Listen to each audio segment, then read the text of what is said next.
Let's start with our motivation. So today I gave a talk at the Spokane Rotary Club, and it was on peacemaking, and so I looked on the Rotary website to see what they had to say about that. And one thing really struck my mind. They said, "We will not accept conflict as the norm." And I thought, wow, that is a very strong and courageous statement. To not accept conflict as the norm, to no matter what goes on around us, to always counteract our own tendencies towards anger and hatred and aggression, and to do what we can to prevent it, others from engaging in it. So, of course, we have to start with ourselves. That's already a very big task. We may not beat people up, but there's all sorts of forms of aggression that we have in our own mind. Aggression or vengeance, hatred, spite. So to be attentive to those things and counteract them in our own personal lives, and then as we relate to the society, to others in our country, to similarly abandon that kind of attitude towards others, no matter who they are, and to talk about that and help other people abandon their conflict and aggression.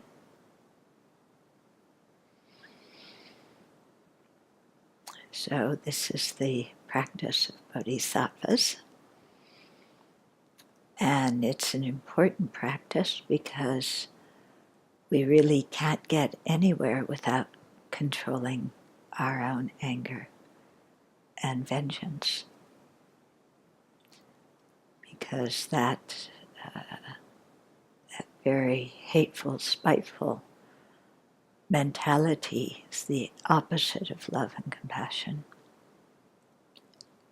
Makes it impossible to develop bodhicitta. And also creates all sorts of destructive karma that waylays us in the lower realms.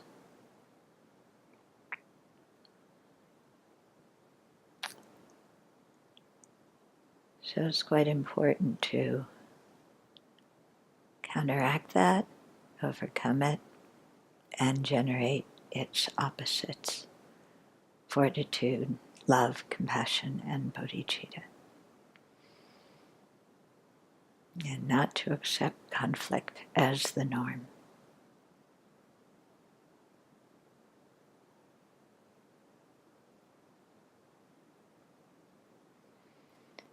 And so with that attitude, let's listen to what what Nagarjuna has to say, what he has to tell us about living in society.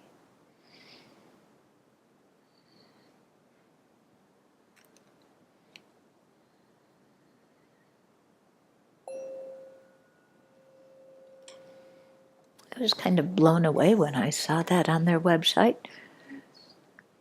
And when you look at their 4 rules, very beautiful things about always telling the truth. And then there were 4 statements about ethical conduct of Rotarians, also very wonderful.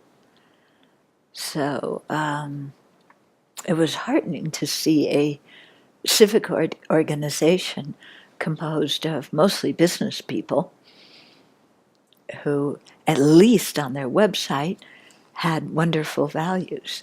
And what I was trying to do was encourage them in the values that they had already committed themselves to. So very nice.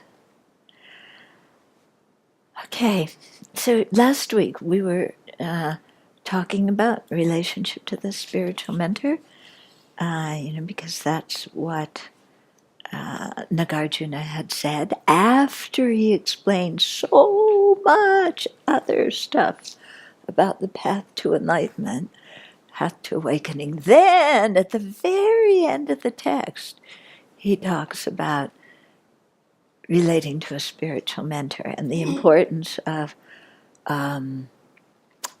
checking people first before we accept them as our spiritual mentors, and then afterwards knowing how to create a constructive way of relying on them so that we benefit from the relationship instead of make a mess.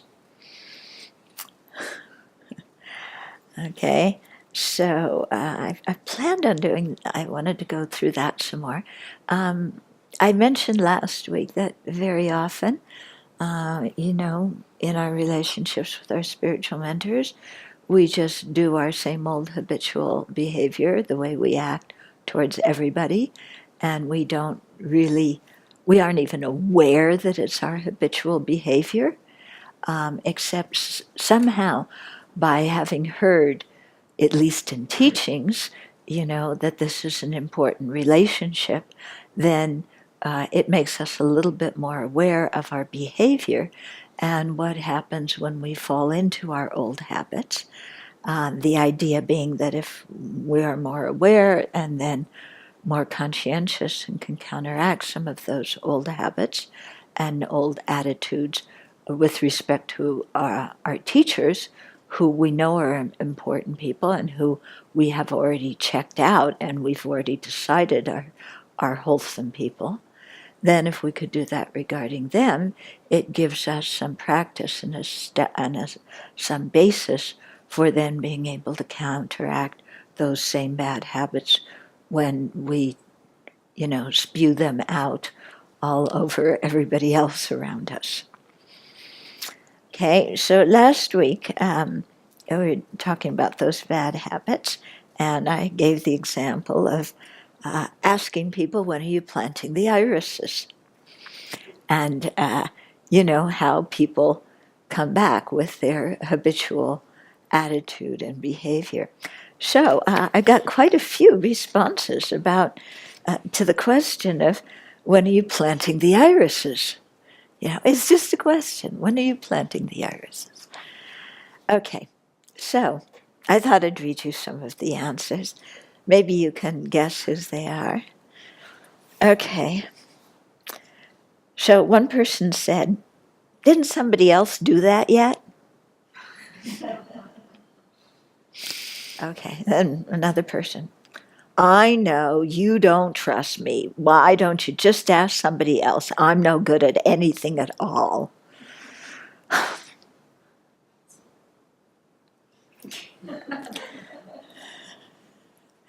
Okay, here's another one.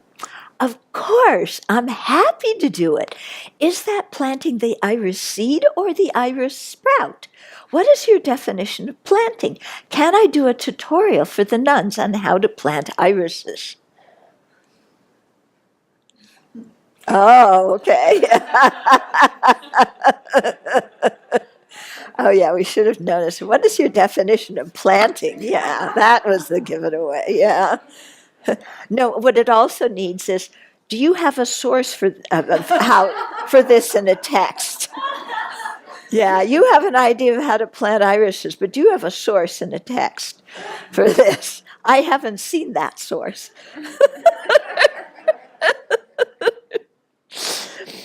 Okay, here's another one.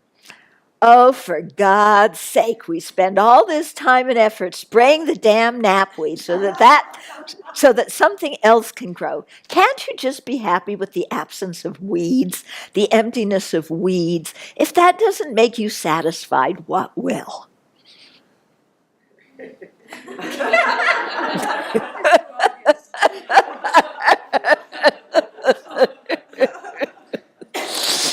We have some great habits here, don't we? Okay. Don't worry. I've spent the last 4 weeks in winter retreat reading up and watching videos on how to plant irises. And I've put together a team of volunteers who will do the training online and do everything. Everything's under control. Okay. I will do my best.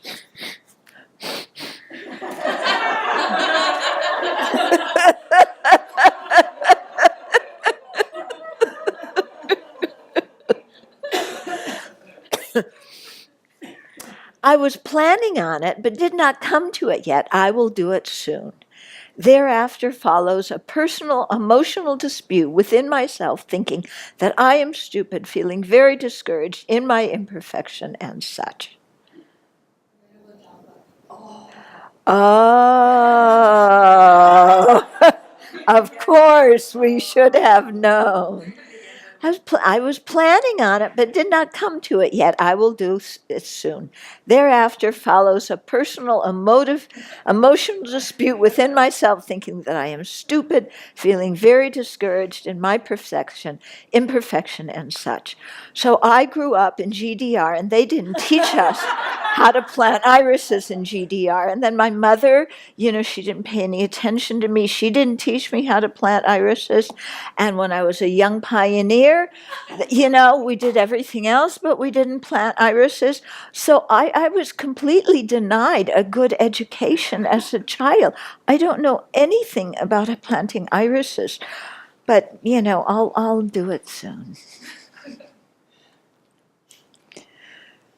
But why are you on my back and making me do it? I'm getting out of here!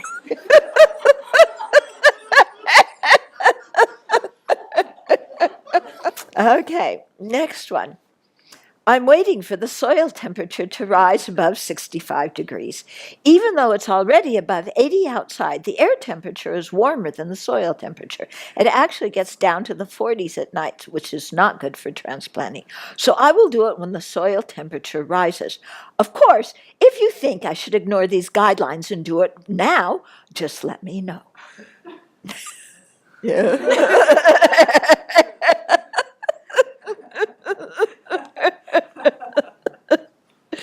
Yeah, the last part is typical her. She makes a strong case, and then she says, but if you really want me to do it, then that's just time. Okay, then next one is, actually, I wasn't planning to do that. Is that my job? I only do vegetables. I'm not sure who's in charge of irises. It's not me. For sure it's not me. An iris is not a vegetable. My alter ego. Your alter ego.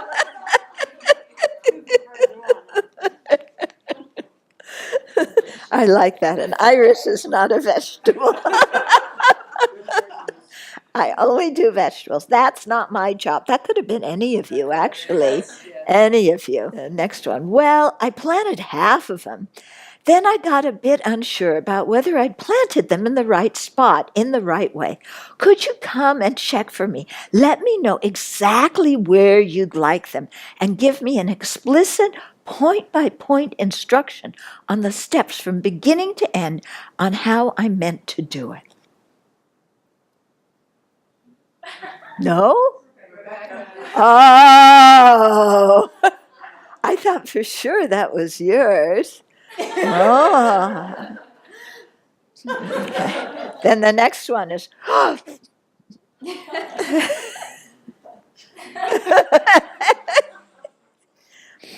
and the next one is June 3rd at 3:17. Not 3:16, not 3:18, 3:17. The kitties put in June 3rd at 3:17. Oh, really? When did they get so prompt? See, it's going in. It's like eating lunch. They know within a minute what time to eat. Oh, yeah, okay. I thought they would have said, are there mice out there by the irises? Yeah. Okay, so a good little exercise, seeing our habits, you know, and then yeah, it's interesting reading them out here and just kind of seeing, how does that strike you when you hear somebody else say that or act like that. So then we were on verse 491. Okay. One who, due to his own failings, has doubts about a pure, loving, and intelligent teacher, who speaks with restraint about what is helpful, ruins his chances of attaining his aims. Thinking, and then the opposite, thinking, I am under the care of one who is pure, loving, and wise, and who states with restraint what is helpful. Vow to spiritually discipline yourself, king. No, I didn't finish the explanation of it. I read it, but I didn't finish the explanation. Okay, so you can see those two go together. First one is, somebody who, due to their own issues, can't see the good qualities in their teacher. And then the second one is somebody who is able to do that, who practices doing that. Okay, so so relying upon a teacher correctly means following the Dharma instructions that they give and trying to create a good relationship with that person. In other words, not blowing up at them, not getting angry, not calling them names, not stomping out, these kinds of things. Okay, and so these kind of mentors that you're relating to are pure in the sense that they're not concerned with receiving respect and offerings. Okay, so they're people who have a good motivation, who are not out to get something out of you, something along the eight worldly concerns, to get that kind of thing out of you. They also restrain themselves through from engaging in destructive actions with their body, speech, and mind. So they have some personal discipline. They're not just kind of all over the place, breaking precepts, acting in inappropriate ways, and so on. They're loving in that they really care about their students. They're not just using their students to get something, or they're not just having students because that's what you're supposed to do or something like that, but they really care for the welfare of their students. They're intelligent in that, these mentors know what to practice and what to abandon, and so can teach that to us, and in a way so that we can then know what to practice and what to abandon. They speak appropriately in the sense that they speak about what's helpful. They don't go start ranting and raving about all sorts of other topics or other things that have nothing to do with the Dharma or with benefiting us. They don't start talking about, well, let's go to the racetrack and who do you think's going to win the race and this kind of stuff. Okay, so they're people who speak appropriately, and they can give many types of teachings and instructions and explanations. They're not just limited to teaching one practice or one text. Yeah, they can teach us a variety of different things, which is important because we need to learn a variety of different things. Okay, they're also capable of giving an expanded explanation of something and also giving a concise explanation of it. So they know the principal points of something well enough to be able to summarize, a huge text in, these are the important points that to get out of it. And they also know the text well enough to be able to expound and teach all the different points in an expansive way. Okay, and so they are able to teach disciples who are earnest. Yeah. Of course, if we're not an earnest disciple, then it's very hard for anybody to teach us, even if the Buddha were here.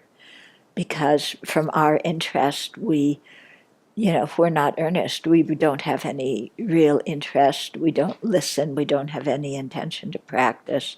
We're just kind of there for the ride. Yeah. And so it's very difficult for a teacher to benefit a student with that kind of attitude. Okay, so disciples whose minds are clouded, and crowded. Yeah, clouded and crowded. Yeah. So they don't appreciate the qualities of their spiritual mentors, and they don't appreciate the important role their spiritual mentors play in their life. So those two things, it's in one sentence, but those 2 points are actually quite important. Not appreciating, well, first of all, the important role a spiritual mentor plays in our life, like why we need one. Yeah, and why, if we need teachers for even worldly skills, we need teachers for something that's a lot more delicate and intricate. Yeah, and if we're somebody who doesn't think we need a teacher and we want to make soup, or we can blend our own thing, or we already know everything, so there's nothing to learn anyway. So again, that person doesn't really understand the importance of the role of the spiritual mentor in their own practice. And so if you don't understand that, then you don't take advantage of it. So you miss out on learning a lot, and usually get quite absorbed in your own, insisting on your own views and your own interpretations of things. So it can be quite dangerous. And so somebody who doesn't understand that, and who doesn't understand the qualities of their spiritual mentors. So just kind of, well, yeah, there's my teacher, but they're just kind of ordinary Joe Blow.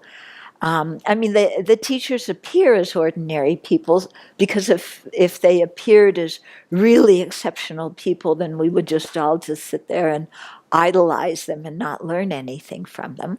But on the other hand, we can look at them as so ordinary as, oh yeah, they brush their teeth, they go to the bathroom, they get lost, they stumble over words. Oh, my teacher's getting old and, can't speak clearly.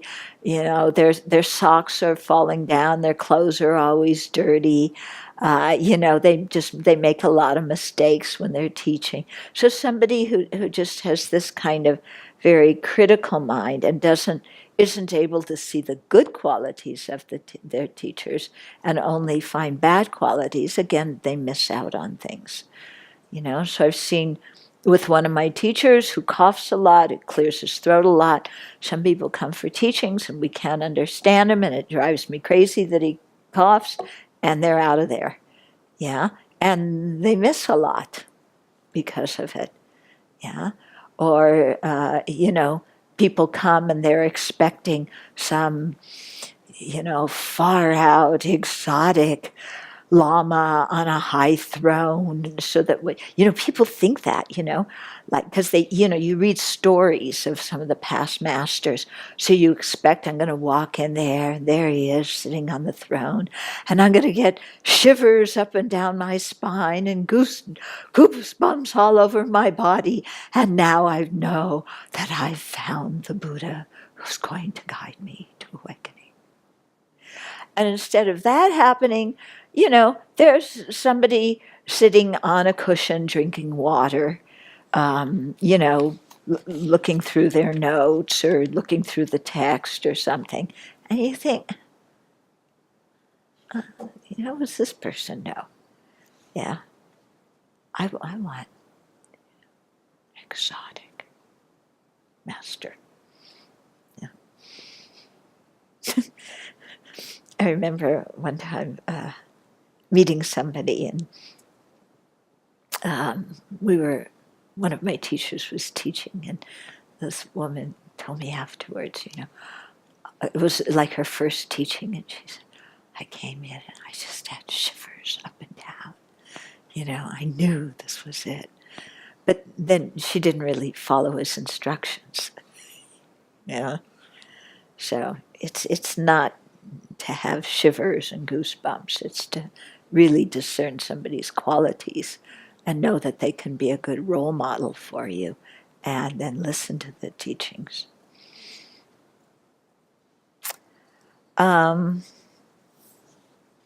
Okay, so the whole thing is to make use of that opportunity to train with a teacher, and to take the teachings to heart, and to discipline our body, speech, and mind so we can really benefit from it. And there's problems if we don't check a teacher correctly. There's a problem. Enough. There's a problem. And if we, after we form the relationship, if we then get mad at or disillusioned with them, there can be a problem. So teachers from their side have the responsibility to behave properly, and to not abuse the trust of the students, to behave, to be sincere, to continue their own studies and their own improvement, and not just think, well, now I'm a teacher, so all these people think I'm great, so now I can just kind of relax. No, that's not a proper attitude for a teacher. But students also, we have to be careful about getting angry at our teachers. Because I remember one place where I went, there was one person he was one of the early teachers of Dharma teachers in that country, and he was a lay person, and he taught a lot of people, and many people liked him and thought he was quite good. But then some things happened, and people got kind of disillusioned and upset with some of his behavior, and there were fractures in the group, people splitting apart in the group. And I remember one person who had been followed this person for a long time, said, now I just don't know what to practice because so-and-so taught me these practices, but now seeing what they're like, I don't want to do the practices they taught me. Because look at what they're like, and and so that's when it really became very clear to me, kind of the dangers, because the practices this person had taught were fine, and it was good that the students continued to practice them.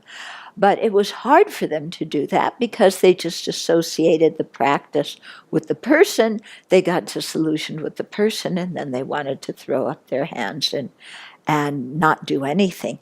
And so I said, no, you don't do like that. Those practices are fine. You should continue your practice, and if you feel that person is no longer a suitable teacher because of their ethical conduct, then, just respectfully create a distance, and then look for other teachers who can really teach you how to practice. But don't give up your practice and don't give up your Dharma because of the behavior of one person. Okay? But this can be very hard for students, and I've seen some people just, the teacher does something, even if it's not a big thing, they're just like, okay, I'm done, out of there. Or some people who are so attached to the personality of their teacher instead of to the teachings that when their teacher dies, then they feel totally lost and they stop practicing. And that's also a pity, because they were relying too much on the personality and not seeing that the role of the teacher was to teach them how to practice and how to advance, and that their responsibility was to follow the instructions in practice and change themselves. Okay. Okay, so it's important that we Khenzo Rinpoche says, disciples should think, I must rely on my spiritual mentors by making offerings, assisting them with their projects and needs, and offering my practice. So those are the three kinds of ways of relying on a spiritual mentor. Making offerings, yeah, so that you can create merit and so that your teacher has enough to eat and they have clothes. Yeah, assisting them with their projects and needs because they're working for, they're doing things that are for the benefit of sentient beings and they clearly need help in carrying those things out. And when we help in the projects, we really learn a lot and we have an attitude, we have an opportunity to really contribute to things that benefit other sentient beings. And then, of course, to offer our practice by really putting the teachings into practice.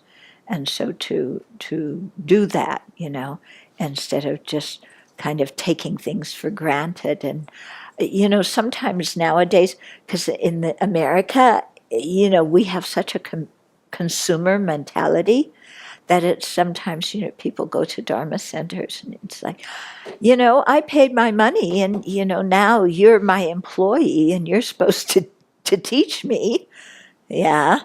I paid my dues at the Dharma organization and your job is to teach me and, I want to learn this, I want to learn that, and this is my schedule, so please make the classes at a time that's convenient for me. Please make the location of the classes in a place that's convenient for me. We tend to have quite a consumer mentality of, we can shop around for different teachers and just find something that's convenient and pleasant. Yeah, instead of really looking for a serious practice and a serious teacher. Okay? And again, the responsibility that the spiritual mentors have towards the students in terms of their own practice, their own motivation, and so on. Because that's quite a responsibility, if sometimes people thinking, oh, it's going to be so much fun, I can be a Dharma teacher, and I like teaching the Dharma, and it's fun teaching the Dharma, and it's good, and I sit up in front, and then everybody likes me, and they say nice things about me, and, they give me presents, I'm not attached to any of that, but, it's nice that it happens. So very easy to think like that, but without really thinking, what's the responsibility if I'm teaching people? Because there's a difference between leading a meditation or just explaining the Dharma to somebody, as you would. We have lots of guests here and people explain things and ask questions and lead meditations. And there's a big difference between doing that kind of thing and then somebody starting to see you as their teacher, where they're really trusting you to guide them. Yeah. So there's a very big difference between those two things. And I was quite alarmed. Some years ago, there was a conference of Western Buddhist teachers at the Garrison Institute, and it was all about, welcoming the next generation of Buddhist teachers. But there was no discussion at all about what it meant to be a teacher. Like, what qualities do you need to cultivate as an individual? What responsibility do you have to the students? What responsibility do you have to the tradition that you're representing? Yeah, there was no discussion about any of that at all. And I thought, wow, this could be a bit dangerous because you have people, they've studied a little bit and then all of a sudden, now I'm a teacher, but they've never really had to think about, well, what does that mean? And are you being an instructor or are you being an actual spiritual mentor? It's like I said, there's a big difference between those two, and also in how you present yourself. Yeah, and His Holiness always says, I'm just an older brother on the path, and I'm just sharing what I know. And, there's His Holiness saying that. And then there's some people who have studied for 5, 7, 10 years saying, I'm a teacher. So it's quite a difference there. And so my take on the whole thing is that actually we all are all Dharma students until we attain awakening. Yeah? Until we attain full awakening, all the defilements gone, we are disciples. Okay? Once in a while it happens that we get put in the role of teaching. But that's only a role that we're in temporarily for a certain period of time and in relationship to a certain group of people. Yeah? So going around saying, I'm a Buddhist teacher, it should be, I'm a Buddhist disciple. And, then people say, well, don't you teach? Well, once in a while I'm in that role. So it's only a role. I am not a teacher. Yeah, I play that role with respect to some people from time to time. And so I think that's a much better attitude to have rather than thinking that we're somebody important and then we need to compete with all the other teachers according to who gets the most disciples coming to their teachings, and because everybody wants to control, how many people came to yours, how many people came to yours, and just to realize that our task is just to be a benefit. That's it, without creating an identity. Yeah, because we can create an identity. I'm a teacher, therefore I go here, I go there. They should treat me like this, they should treat me like that. And as soon as you have that, it's hell, because nobody treats you the way you think you should be treated. Especially if you're a little bit too inflated. Yeah. So then these people are so disrespectful. They don't know who I am. Well, I don't know who I am either. Yeah, except maybe an arrogant jerk. Yeah. Then 492. Know in brief the qualifications of spiritual friends. You should receive teachings from those who are content, compassionate, and ethical, and possess the wisdom that dispels negative mental states. Having understood what they teach, you should respectfully put it into practice. Through this excellent system, you will attain supreme achievement. Okay, so here in 492, Nagarjuna is talking about the qualities to look for, or the qualifications of a spiritual mentor. So this is just a very brief description. So first of all, somebody who is content. Yeah. So somebody, who's content. What I have is good enough. Who I am is good enough. They're not looking for veneration. They're not looking for offerings. They're not looking for status. They're not looking for your praise so that they can feel good about themselves. They're somebody who's centered and content. Yeah. And we need somebody like us, that as an example for us, don't we? Because we're so discontent. Yeah, I want more of this, and I want praise, and I want veneration, and I want possessions, and I don't like myself, and I want other people to, boost me up so that I feel good of myself, and all that kind of nonsense. So, if there's a teacher who is like that, who isn't very mature in their practice, it's going to get to be kind of a sticky situation because they're not content. And so they're asking you to fill up the hole inside of them, whether it's a lack of material things or a lack of their own confidence or whatever it is.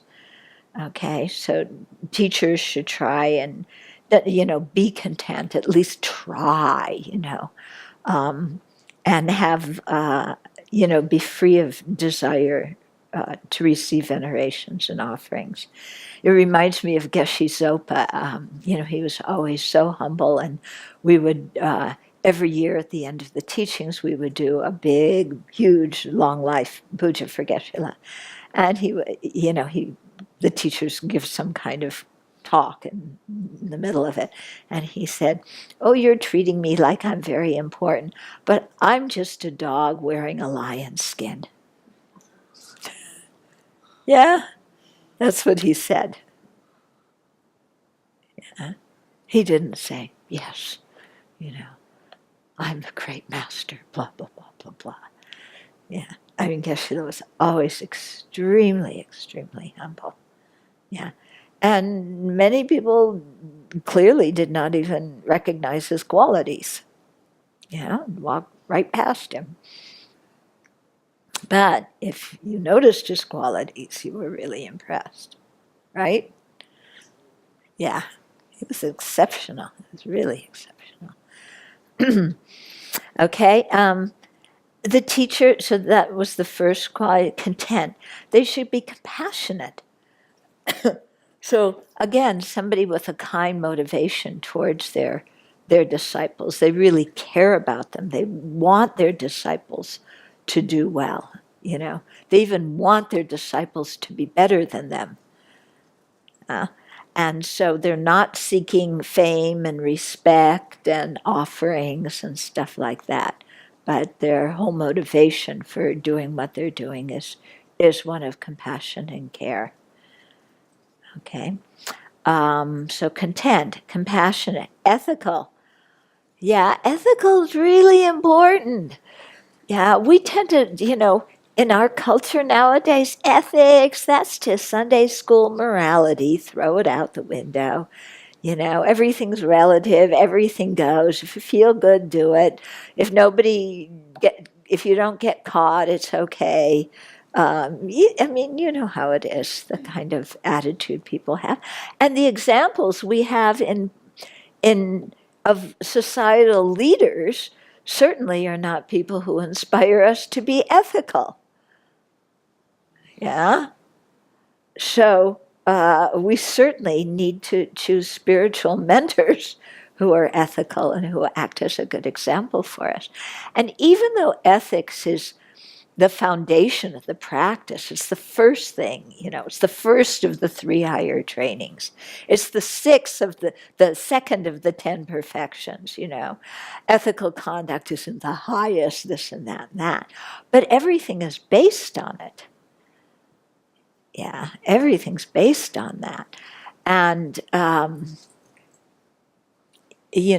ethical conduct is the root of trusting somebody. So if a teacher doesn't act with some degree of ethical conduct, then it makes it difficult for the intelligent students to trust them. But it's very interesting. Things happen that really puzzle me. When I lived in Seattle many years ago, there was one person who she sometimes came to the classes that I was doing, and sometimes she went to another center. And one day she said to me, "I really appreciate your ethical conduct. That makes me feel very secure. The other teacher that I go to, we found him passed out drunk on the sidewalk the other week." But she still kept going to the classes. Yeah, and I was so surprised. What that still she kept going. Clearly, she saw something that she thought she could learn. But for me, if somebody was passed out drunk on the sidewalk, I know for me that is not the kind of example I need of the direction I want to go in and the kind of person I want to become.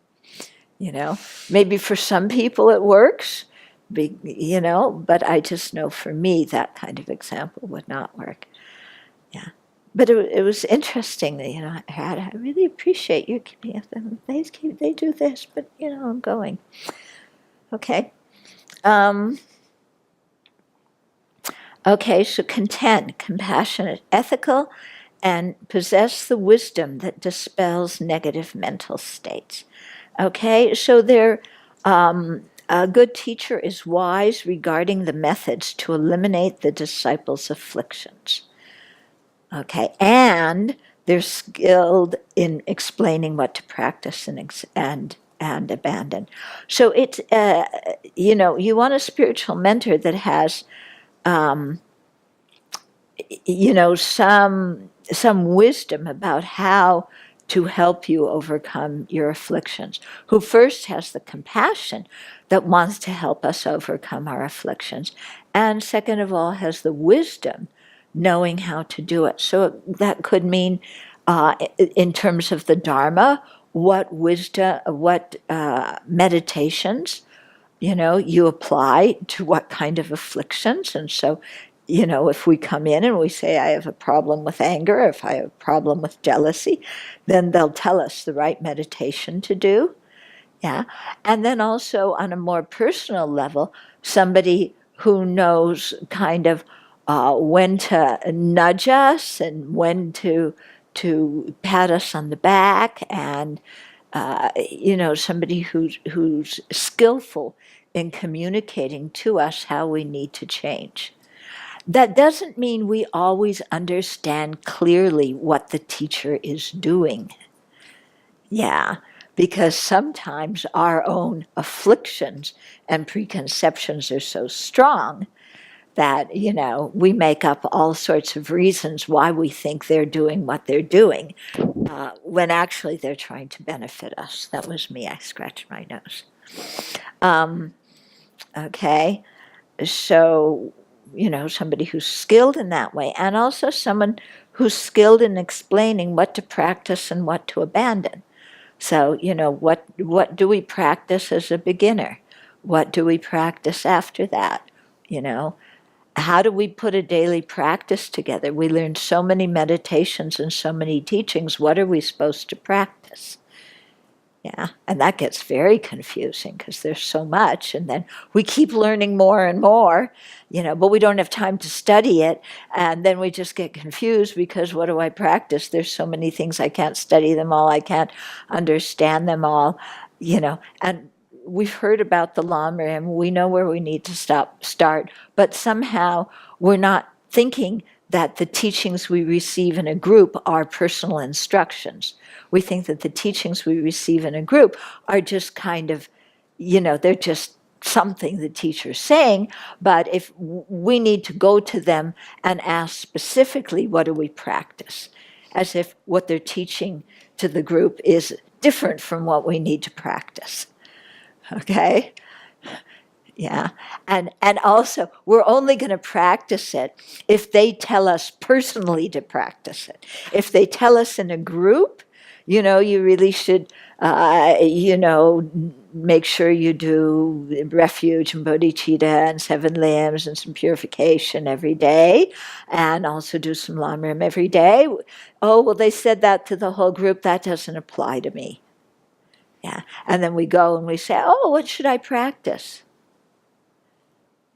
Yeah, like teach me something special that's different from what you taught everybody else, and then maybe I'll consider practicing that. Yeah, so that from our view, that's an incorrect understanding. What we learn, in the Dharma class is what we're supposed to practice. When we get confused and we don't know how to practice it properly, or we're practicing it and we're getting funny kind of results, then we go and we say, okay, I've been doing this and this hasn't been working, or I'm really stuck in this thing, whatever it is. But, if you've heard a lot of teachings, and then you're going, we were talking the other day about going up and down, and you're in a down time.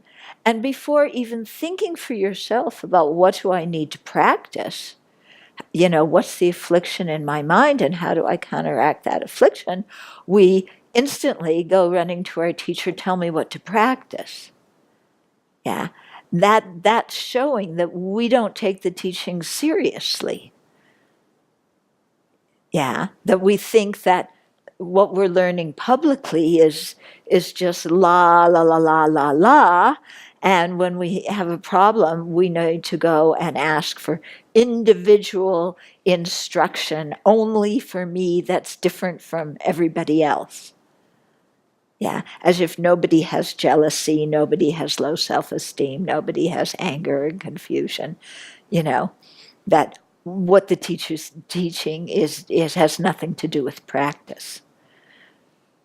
Okay, you getting what I'm saying? Yeah. So actually, and it doesn't matter how many people are there. When you, at least for me, when I go to His Holiness's teachings, there are thousands upon thousands of people there. But, I listen like these teachings are directed towards me. Yeah, and this is what I'm supposed to learn and what I'm supposed to practice.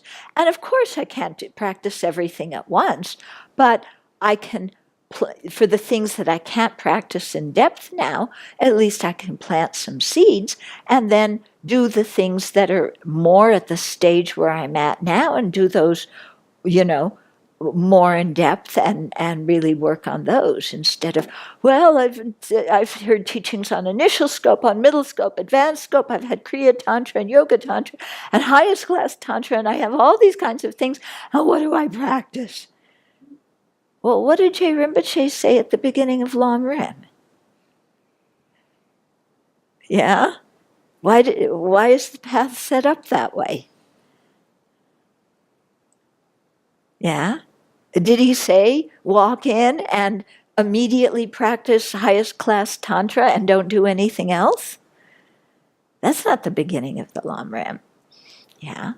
So, it's explained in the teachings where you put most of your emphasis and then how you do other things quicker, to plant seeds and gain some familiarity with them, even though they're not going to be your main practice because you're not really at the stage where doing that as your main practice is what you need and what's going to benefit you. Okay? So it's important to listen to the teachings. And then if we have questions beside those, after we've listened and we've thought about things and we've tried to do something, then if we have questions, go ask. And if we go to our teacher and go, oh, I'm so confused, I'm so angry, I don't know what to do, I'm so angry. And then we tell them the long story. So-and-so did this, and this happened on Monday, that happened Tuesday, that happened Wednesday, and Thursday and Friday, and, they all did this, and I'm so angry, and, I'm just so... What's your teacher supposed to say to you? If you go on like that for who knows how long, complaining about all the other disciples, what are they supposed to say to you? Yeah, exactly. Then. Yeah? I mean, maybe they'll say, have you looked at chapter 6 of Shantideva? Have you looked at His Holiness' book on healing anger? Have you looked at my book on working with anger? Yeah? You've heard teachings about working with anger? Have you ever practiced them? Do you remember what they are? Do you understand that when you're angry, you're supposed to follow those teachings that are on fortitude that help you work with anger? Did you hear that during teachings? Yeah? So you see, we have some responsibility as a student to not just act as an infant and, oh, I have a problem, what do I do? Because I know for myself, every time I ask, whenever I would get in that state, there was no way I could get an appointment with my teacher. Absolutely not. The times when I felt it was most desperate that I definitely needed to talk to my teacher because I just couldn't figure out how to put things together and what he wanted me to do and this and that, I could never get an appointment. Very interesting. Yeah. So I helped the Kleenex company stock go up during that time. Yeah. Oh, I can never appointment. I am so sincere. I'm in crisis. There, the person who makes the appointments won't let me.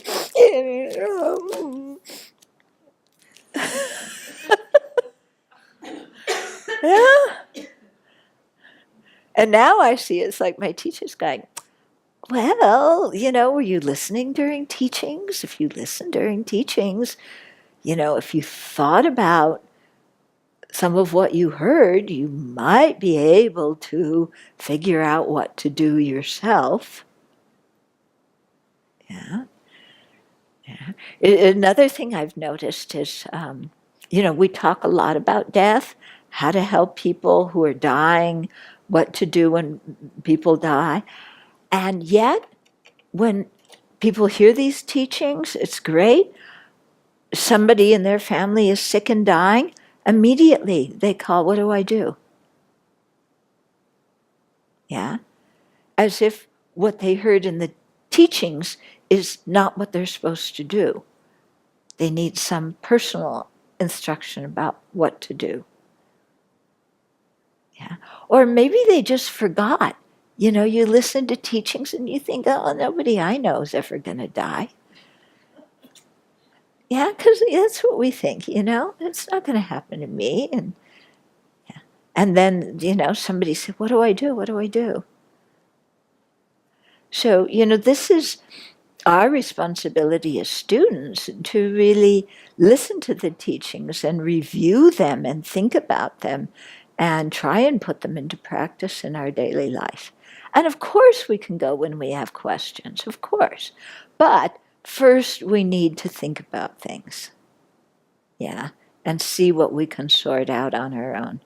And learn to be a doctor to our own mind. Yeah. Because sometime we're going to die, and it's not like it's always going to be so convenient, I'm dying, and so I'm going to call India and say, Your Holiness, what do I practice now? When he's in the middle of teaching 10,000 people or doing who knows what. Yeah. So we have to learn how to guide our own mind. And, when you're dying, yes, call your teacher, let them know. Yeah, I've seen my own teachers do that when they're sick. They call His Holiness. He knows what's happening. But, there are also people who have practiced for their lifetime, so they know a little bit about what to do and how to guide their mind. Okay. So those who teachers, people we should look for as teachers, are content, compassionate, and ethical, and possess the wisdom that dispels negative mental states. Okay? So, having understood what they teach, there's a question, hold it. So having understood what they teach, in other words, we've reviewed it, we've thought about it, we try to remember it, then you should respectfully put it into practice. Through this excellent system, you will attain supreme achievement. So if we do that, if we go to teachings and study it and put it into practice and have a good relationship with our teacher, one of openness and trust and honesty and so on, then we'll progress along the path and eventually we'll attain Buddhahood. Okay, now questions. Someone online wanted to ask to clarify, when we get carried away and confused about what to practice after hearing so many different teachings, do we just go back to the beginning of the Lamrim and start over with what we haven't realized yet? Yeah. Yeah. I mean, because the way they explained in the Lamrim, how to set up a daily practice. And also, in my book, Guided Meditations on the Stages of the Path. So you do some kind of general practice. It can be the meditation on the Buddha, it can be Chenrezig, Lama Tsongkhapa, Guru Yoga, it doesn't matter which one, but they all start with refuge and bodhicitta, 4 immeasurables, 7 limbs, mandala offering, request. That's something with that kind of format. And then to do some Lamrim meditation. Yeah. And with the Lamrim, cycle through it, but also put a little bit more emphasis on the beginning ones, because they're going to be the ones that are easier for you to understand. But also realize that the way the Lamrim is set up now is for people who are already Buddhists.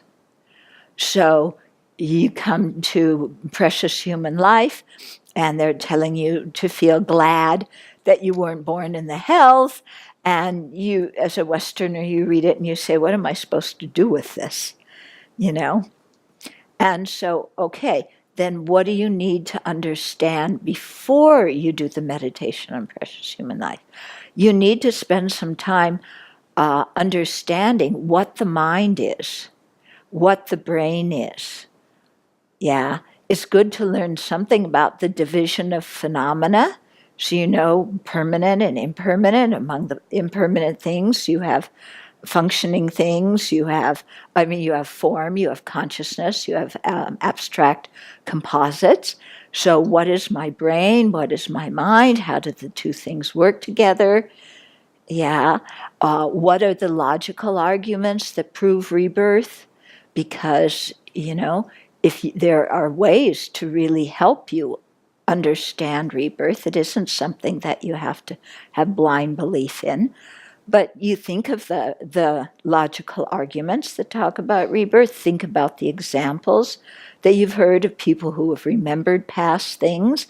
Think about these kinds of things. Yeah, because before the meditation on Precious Human Life is going to make sense to you, you have to have at least some feeling about rebirth. Yeah, or either that, or when you do the meditation on Precious Human Life, you just you don't put so much emphasis on that of, I'm glad I'm not a hell being or a preta. At least you can think, I'm glad I'm born in a place where I have enough food and clothing and I have the requisites and I'm not in an extreme state of suffering. You can think like that, yeah. But you do that, and and you get familiar with all the different meditations, yeah. And then you learn by trying the different meditations out. When you're in certain moods, when you have different afflictions, what meditation you need to do in order to help your own mind. Okay? So when your mind is running wild with attachment, yeah, then you need to make your mind more sober. So you need to think about the disadvantages of cyclic existence. You need to think about impermanence. You need to think about death. You need to think about the disadvantages of attachment. When your mind's, overrun with anger, yeah, that's not the time to meditate on death and make your mind sober. It's the time to meditate on love and compassion and fortitude and things like that. So, you do the different meditations and you see the effect they have on your mind, and then you know, okay, if I'm feeling this and my mind is out of whack with this, I need to do that to bring my mind into a more balanced state. Yeah. So you learn how to be a doctor to your own mind, And you also learn, when do I need to do something that's really an analytic meditation, and when do I need to do something that depends more on visualization. Yeah. When I'm suffering from low self-esteem, I need to do some of the things to, overcome low self-esteem, like how I was telling you about the syllogisms. and all the arguments that we make to prove how stupid we are, we need to sit down and think about those and, really think about those and show ourselves how stupid what we're thinking is, And then, it's after you do that, then it's very helpful. Visualize the Buddha or Chenrezig or Tara, whoever, and light coming into you and purifying and filling you up with light, and you feel a very close connection with the Buddha. And then, your feeling of self-loathing is gone because you've realized on one level it's ridiculous, and on another level, using symbolism, you've purified. So you learn what to do, what you need to do to help your mind at any particular time. Okay? So it's not just listening to teachings and then going back and memorizing, there's 5 points to this, and the first point has, first of the 5 has 3 subdivisions. And, it's not just memorizing that stuff. It's like thinking, what does this mean to me?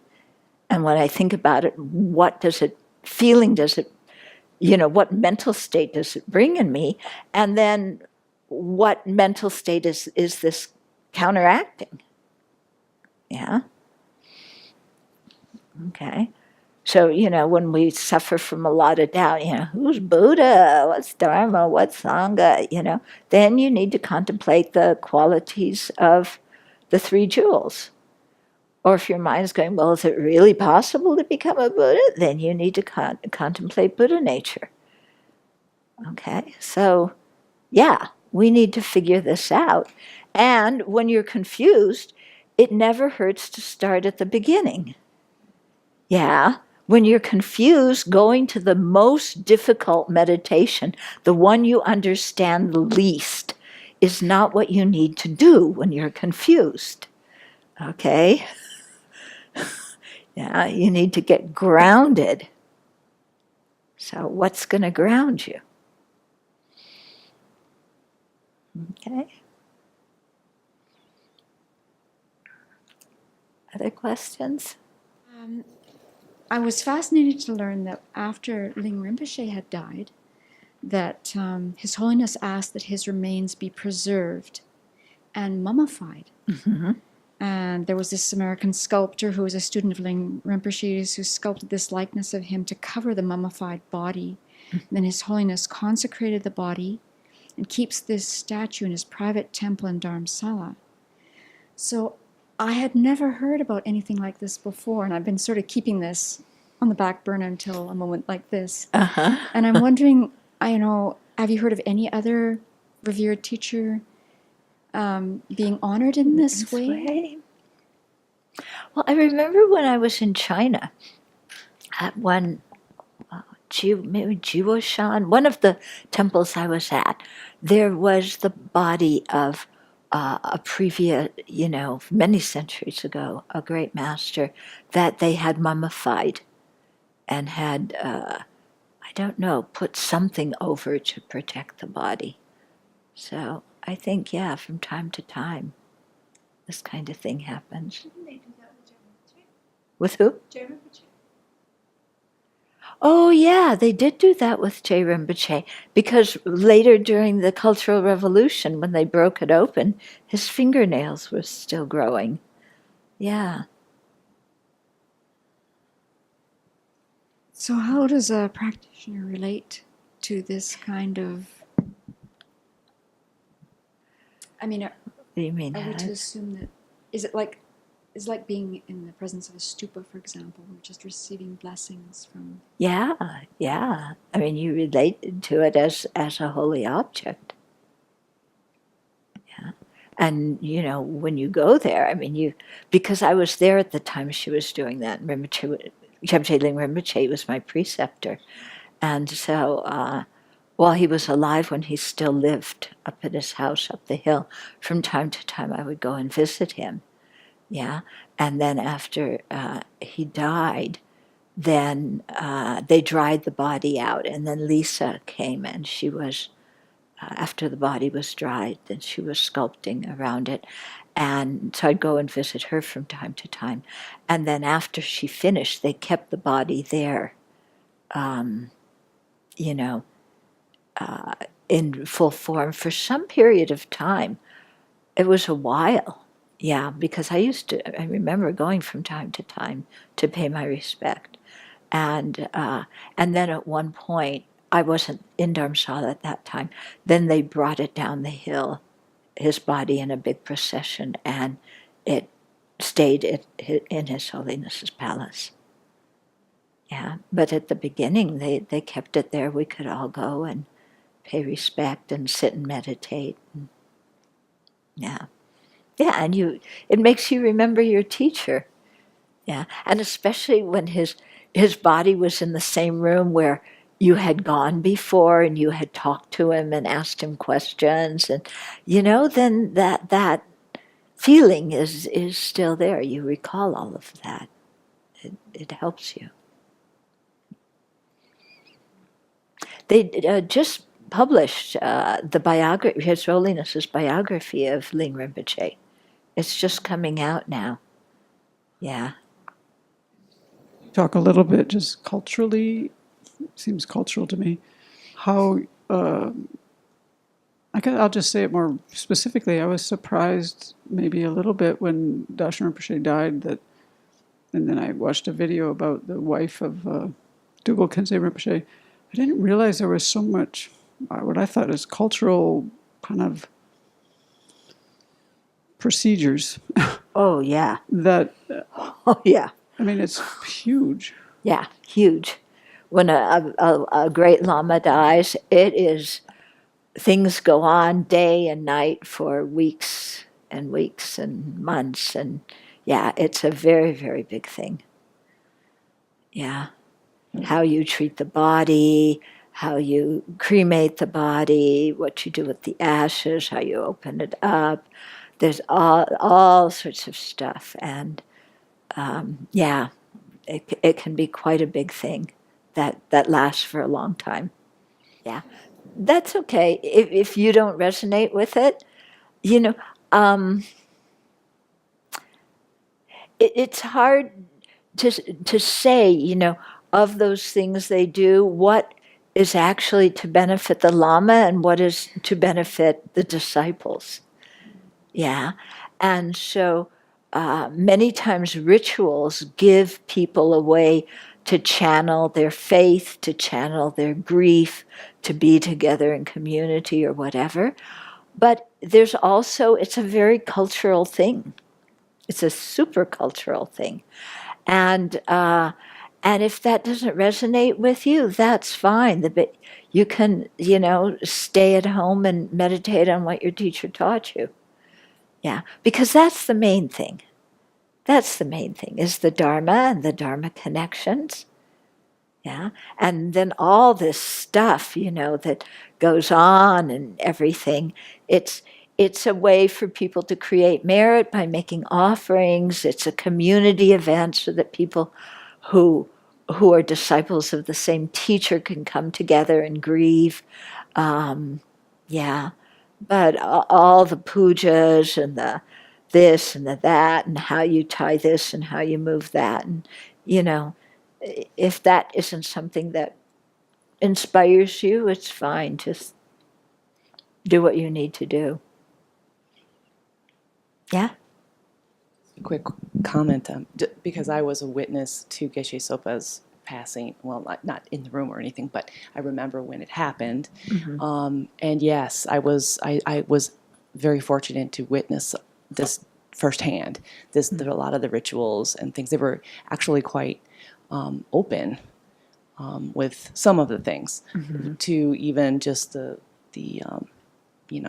not serious students, but to people who were just associated with Deer Park and with Geshe Sopa and whatever. And I sense that very much was a way to bring everyone together, to give us something to do, because a lot of people were just like didn't know which way to turn. Now what happens, what's going on. But again, you can say, all right, well, go take this lopper thing, and we went out and you cut the sticks and you made, there was all of these. It seemed very ritualistic. Yeah. Things, we were preparing for the ceremony, but it gave you something to do. Yeah, it does. It gives you something to do. it gives you something to offer, because you're doing this whole fire puja. Yeah, it's a big fire puja, but it's of somebody's body. Yeah, And that really was quite amazing to see. yeah. It actually, it was a great teaching. Because I've been doing the Guru Puja. I mean, again, I don't know anything. I don't understand what they really were doing, but I recognized a lot of the symbology, and a lot of the things that went on in the Guru Puja were, at least for my mind, I'm like, oh, again, it just really, it was a wonderful teaching. I really, really was very fortunate Yeah. to be able to see that. So. And then different groups too. Some teachers will explain to you what's going on in the puja, and sometimes that the Tibetans are so busy doing their puja, they don't explain a lot, but maybe just a little. Yeah. Yeah, but it brings people together, and it gives you a time to reflect on the effect that person had in your life and how you want to keep that effect going.